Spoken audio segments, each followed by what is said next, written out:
Salut les Stratoniens, j'espère que vous allez tous super bien. On est parti aujourd'hui pour cette vidéo. On va analyser le Bitcoin comme d'hab, l'Ether, le BNB, cette liste d'alt. Donc on a pas mal d'alt quand même que je voudrais analyser. En tout cas, c'est les en attente de setup. Donc j'attends quelque chose de ces potentiels alt. On a bien évidemment mon petit Twitter, l'order book et les liquidations qui commencent vraiment à compresser ce cours assez impressionnant, je trouve. Enfin bref, on va tout voir dans cette vidéo. J'espère qu'elle vous plaira. J'attends encore cette petite baisse comme d'hab. Écoutez. Et puis, on est parti.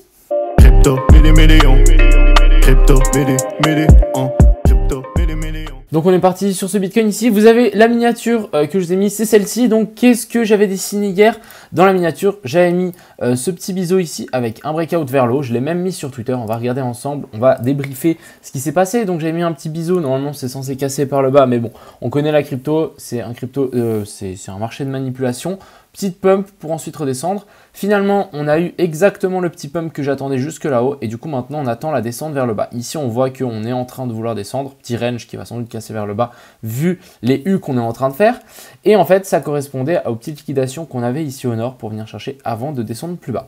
Maintenant, les liquidations, on en est où? C'est ça qui nous importe. En regardant les liquidations, on a toujours des liquidations au nord. Donc, on a des liquidations qui se sont replacées en short après cette mèche. Et on a toujours les liquidations au sud. Donc, maintenant, qu'est-ce que je pense? C'est que pour partir dans une direction, on fera un fake out dans une autre. Donc maintenant, si on fait un pump, vous pouvez être sûr qu'on va descendre plus bas. Par contre, si on fait un petit dump ici pour venir chercher ces liquidations, vous pouvez être sûr qu'on va sans doute repartir dans l'autre sens pour venir chercher ces liquidations. Donc, attendez-vous à de la volatilité et qu'on parte dans un sens pour partir dans l'autre ou l'inverse. Donc, soit on pump pour ensuite gros dump, soit on dump pour ensuite un gros pump. Moi, je suis plus du gros pump vu les grosses liquidités qu'on a là. Donc, je me dis, on va sans doute faire ça pour ensuite venir défoncer ce qu'il y a au nord. On verra. Ça me semble plus clair. Ça me semble aussi venir chercher cette petite zone ici.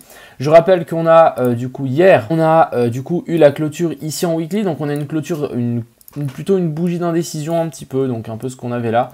C'est aussi un peu une bougie de continuation. Souvent, quand on a des bougies comme ça hésite, mais voilà. On a souvent une autre bougie qui vient derrière. Même chose ici, c'est rouge, on a de nouveau une bougie. C'est rouge, on a une semaine plus ou moins dans le vert et ensuite ça continue rouge. Donc pour moi, c'est juste une bougie de continuation et je pense que cette semaine sera verte. Donc on peut toujours descendre un petit peu. Il faudra maintenir ces niveaux ici en weekly et ensuite gros pump. Donc ça n'a pas changé. J'ai la même chose sur cette charte. Si c'est vraiment la zone, à mon avis, qu'il va falloir défendre pour les boules en weekly pour ensuite pousser. Mais en tout cas, cette bougie est plutôt bullish pour le coup.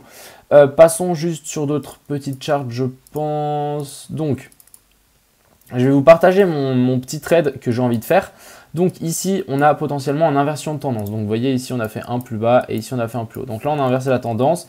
Qu'on était baissier, hop, on inverse la tendance. Parfait. Ensuite, ici, on est monté en 1, 2, 3, 4, 5. Ou 5 ici, peu importe. Et ouais, je mettrais plutôt 5 ici. Hop, et du coup ici on serait dans racine ici sur mètre 5. Et ici on est dans cette fameuse, à mon avis, A, B et puis C de correction.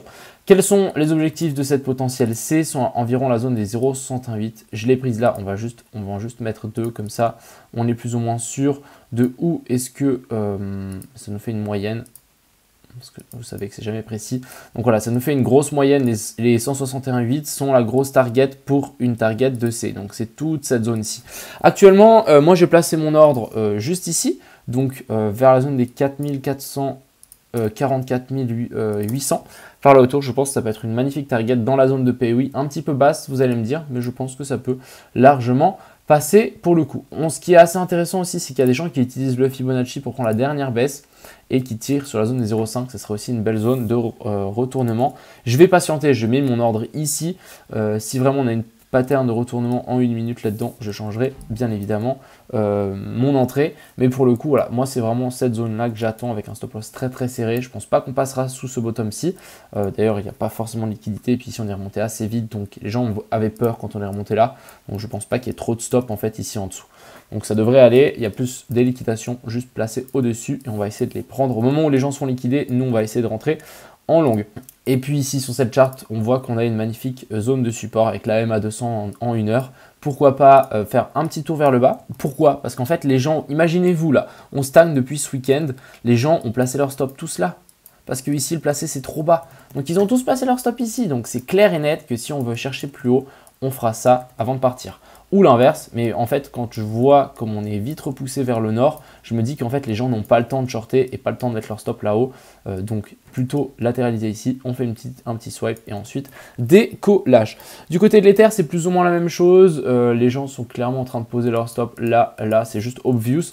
Donc, avant de partir, on fera un truc comme ça. Après, le niveau pour descendre, je ne sais pas jusqu'où il peut aller. Je voudrais tirer un Fibonacci de là, donc chercher la zone des 0,5 par là, donc vers la zone des 3260, ou tirer quelque chose du style depuis ce plus lot à ici, donc vers la zone des 3327, mais encore une fois, ça s'adaptera en fonction du Bitcoin et on avisera en fonction de lui. Le BNB est un petit peu plus bullish quand même, ça a été bien rattrapé ici, on a fait un joli petit pullback et là on est peut-être en train de faire un petit canal baissier. Je me dis que ça peut en fait partir. Le BNB est plutôt bullish comparé à l'Ether et au BTC. Après, voilà, pourquoi pas faire encore un petit tour là-dessous, venir chercher cette petite zone ou la petite zone qu'on a là en dessous et ensuite repartir. Donc l'order block qu'on a là ou l'order block qu'on a là pour ensuite FOMO vers le nord. Passons juste sur nos petites alts. Donc on a le Atom, c'est vraiment la même optique pour tous. J'ai mis mon alerte ici, on va bientôt la trouver, donc ça c'est plutôt nice. Même chose, hein. Moi je me dis, ok, on a vu inversion de tendance ici, on n'est jamais venu rechercher cet order block-ci, pourquoi pas venir le chercher et prendre tous les stop loss qu'on a là en dessous. Donc pour le moment, je suis vraiment dans l'optique. Ok, j'ai des alts, je les surveille et j'attends en fonction de ce qui nous fait le Bitcoin. Ici on a le axe. Même chose, donc magnifique pump, inversion de la tendance qu'on a eu là. Je me dis, voilà, on a l'order block, il est par là, on commence à y être dedans. Donc voilà, là, ça peut commencer à être une belle zone pour l'ongle axe. Je vais simplement attendre un changement de tendance. Donc, un changement de tendance, c'est pourquoi pas nous faire encore un nouveau plus bas, tac. Ensuite, on nous fait un nouveau plus haut que ça. Et on vient chercher l'order block qu'il y a ici pour ensuite partir vers le nord. Et là, on aurait quelque chose de super propre. Du côté de CRV, donc même chose, hein, la tendance ici reste haussière. Ici, on voit bien qu'on fait toujours des plus bas, toujours plus haut, pas de clôture sous les mèches, donc ça, c'est très très bien. Ici, on a fait un nouveau plus haut, donc là, la tendance est toujours haussière. Pourquoi pas redescendre, venir chercher le petit order block qu'on a là et ensuite partir. Ça dépendra encore beaucoup du Bitcoin et c'est ça qu'on va surveiller. Du côté de Dogecoin, donc ici, regardez-moi ça, c'était juste magnifique, inversion de tendance. On traverse, on fait une confirmation et on vient chercher l'order block qu'il y avait là. Juste magnifique l'entrée. Actuellement, on a de nouveau fait un pump. On est revenu chercher l'order block qu'on avait là. J'avais mis une alerte, mais j'étais pas rentré, dommage. Et du coup, là, on corrige très très fort. Donc, qu'est-ce que ça veut dire tout ça? Ça veut dire qu'on est en tendance haussière ici. On va essayer de voir si ce bottom ici, par là autour, tient. Donc là, ce qu'on va faire, je pense, c'est tirer la zone des 0,5 depuis la dernière BS. Pourquoi pas venir chercher jusque là vers la zone des 0,14,3 et on avise. Vous voyez, là, je commence à avoir des alertes qui sautent parce qu'on commence à arriver dans des zones très intéressantes. On a le gars là, on est en train de traverser la première zone de POI, on va traverser la deuxième, on verra si ça tient. Mais encore une fois, je surveille. Mais c'est vrai qu'en faisant des U comme ceci, vous savez quoi, des N, c'est pas super bullish. Même chose, le LRC, ici, on voit bien qu'on est vraiment en train de faire des N ou même, c'est pas un M top, mais on est en train de faire des N, des U à l'envers si vous voulez. Et ça, c'est plutôt baissier pour le coup. Donc, on peut potentiellement voir si on ne peut pas avoir une descente un petit peu plus puissante ici sur ce LRC, ce qui pourrait vraiment nous dire, ok, c'est même presque, ça sent mauvais. On a cette grosse zone ici de résistance, on fait une déviation au nord, on vient faire retest ici et ensuite on traverse beaucoup plus bas. Donc méfiez-vous, attendez vraiment que le Bitcoin se pose avant de tester quelque chose. Le rune, le short aurait très bien passé hein, depuis la zone POI, inversion de tendance ici et ensuite ça chute. On a la même chose sur le sol, je vais vous montrer. Le centre qui peut être aussi assez intéressant, mais pour le coup, attendons le Bitcoin. Je pense qu'on peut revenir chercher l'order block qu'il y a ici, ça me semblerait pas déconnant. Venir chercher sur la MA200, nous faire un nouveau plus bas par rapport à celui-là et en fait nous faire une correction en simple A, B et puis C. On a le SLP qui s'envole plus que hier. Hein. Donc moi hier j'ai dit pas sainte FOMO ici, finalement ça a continué, donc magnifique. Du coup, si ça ne voulait pas FOMO ici, moi je ne FOMOerai pas là-haut, surtout qu'on est venu chercher tous les blocs qu'il y a là-haut. Faites attention mine de rien. On a le sol, donc le sol, je vous ai proposé un short hier, d'ailleurs, qui a été touché, magnifique. Je vous ai proposé quoi? Je vous ai proposé ici qu'on avait une énorme inversion de tendance, donc ici, continuation de la structure, et ici, breakout. Et ici, on avait de nouveau un plus petit dans la zone de POI. On venait chercher la zone de POI, short ici, stop loss en dessous. Et du coup, là, on a eu un petit bear flag, et là, ça a chuté, et on est venu chercher ce plus bas. Donc ça, c'était un... J'ai passé un peu de temps dans ma vidéo d'hier pour vous expliquer avant, bien évidemment, que ça chute. Hein, je l'avais placé ici. Donc, c'était un trade gratuit, celui-là. Presque 3 de ratio. Donc, ça, c'était plutôt nice.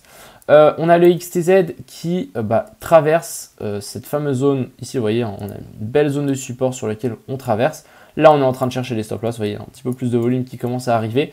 Quelle est la zone sur laquelle on n'est jamais venu rechercher pour le XTZ si on doit rester haussier? C'est celle-ci. Donc, il va falloir juste être patient. On va tranquillement attendre des retours dans ces zones-là. D'ailleurs, je vais mettre une petite alerte ici pour longue. Mais encore une fois, ça dépendra du Bitcoin qui est en train de chuter. Enfin, le Zen, même chose, sur la grosse zone de support ici. Est-ce qu'on ne viendrait pas chercher un cran plus bas avant de repartir? En tout cas, ce que je remarque souvent, c'est que quand on pump, on latéralise, petite chasse au stop et ensuite ça décolle. Et du coup, on viendra toujours vous chercher avant de partir. Donc, attendez qu'on vous cherche et ensuite, allez-y. Ça ne sert à rien d'essayer de FOMO et de dire ouais, ça va partir sans moi et tout. Écoutez, si vous rentrez avant, c'est sûr qu'on peut partir sans vous, mais vous aurez perdu de l'argent en plus. Donc pourquoi pas faire un petit tour jusque la MA 200 ici pour ensuite s'envoler, ça me semblerait correct. Du côté de Avax, on est au-dessus de ses anciens en dessus de ses anciens sommets, donc confirmation de la tendance baissière. On peut toujours venir chercher beaucoup plus bas pour le Avax, mais voilà, il faudra clairement se méfier. Pour le coup, ça reste haussier, mais encore ça dépendra du Bitcoin qui est vraiment en train de chuter. D'ailleurs, on va peut-être pouvoir la chute en direct.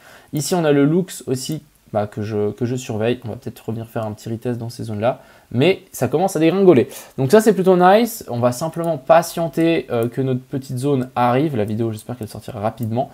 Donc on arrive dans cette zone-là et ensuite, ça commencera à devenir assez intéressant. Ce qu'il faut vous dire, c'est que là en dessous, on a de la liquidité, on a des stop-loss à potentiellement venir faire sauter. Donc on ira avant de faire quoi que ce soit. On ira chercher la petite liquidité, les petits stop-loss qu'on a là en dessous.